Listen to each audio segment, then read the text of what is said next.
اهلا بكم في القسم الثالث من برنامجكم اليومي الجوله. ضيوفي طبعا عبر الاقمار الصناعيه الاستاذ غرم العمري، ومعي هنا في الاستديو الاستاذ حامد البلوي. كابتن ياسر القحطاني سوى له شغله بعد مباراه الاتفاق، سوى له مش عارف ايش، في ناس قالت هاي يقصد فيها يرد على احد، يرسل رسائل لمين. النجم الكبير نجم ياسر القحطاني رد من خلال الجوله ووضح هو يقصد مين بهذه الحركه.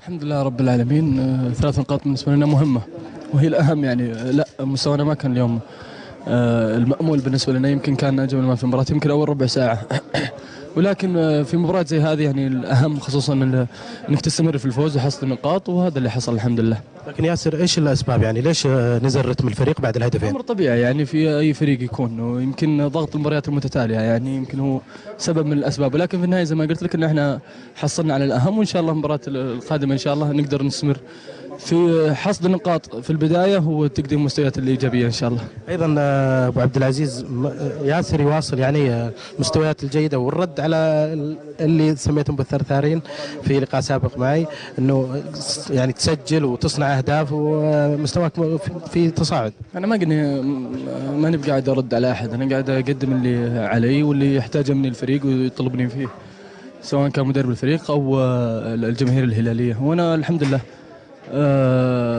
خطوه ورا خطوه ان شاء الله راح استمر ان شاء الله. هلا حبيبي، هلا والله.